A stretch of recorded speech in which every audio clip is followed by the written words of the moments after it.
தமிழ் பள்ளிகளில் கணிதம் மற்றும் அறிவியல் பாடங்களை ஆங்கில மொழியில் போதிப்பதற்கு கல்வி அமைச்சு முட்டுக்கட்டையாக இருக்கிறதா என்று மாய்கா மத்திய செயலவை உறுப்பினர் சிவசுப்பிரமணியம் கேள்வி எழுப்பியுள்ளார்.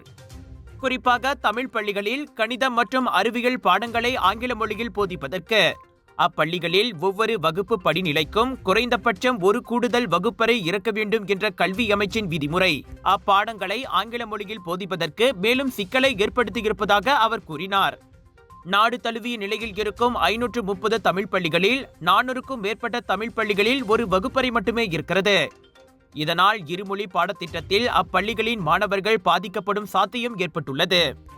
மேலும் குறைந்தபட்சம் 15 மாணவர்கள் பெற்றோர்களின் அனுமதியுடன் கேட்டுக்கொண்டால் மட்டுமே இருமொழி பாடத்திட்டத்தை அமல்படுத்த முடியும் என்ற கல்வி அமைச்சின் விதிமுறை அப்பாடங்களை ஆங்கில மொழியில் போதிப்பதில் சிக்கலை ஏற்படுத்தி இருப்பதையும் சிவசுப்பிரமணியம் சுட்டிக்காட்டினார். உலகளாவிய நிலையில் ஆங்கில மொழியின் பயன்பாடு இருப்பதால் அதன் முக்கியத்துவத்தை உணர்ந்து கணிதம் மற்றும் அறிவியல் பாடங்களை ஆங்கில மொழியில் முழுமையாக போதிக்க கல்வி அமைச்சு உறுதிப்படுத்த வேண்டும் என மாய்கா ஊடக பிரிவு தலைவருமான சிவசுப்பிரமணியம் கேட்டுக்கொண்டார். இந்த தேங்காய் எண்ணெய் சமையல்ல அப்படின்னு ஸ்பெஷல் இருக்கு. கேரளாவிலிருந்து தயாரிக்கப்பட்ட ரேனாயூர் சமையல் தேங்காய் எண்ணெயில சமையல் செஞ்சு சாப்பிட்டா தரமாவும் இருக்கும், அறுசுவையாவும் இருக்கும்.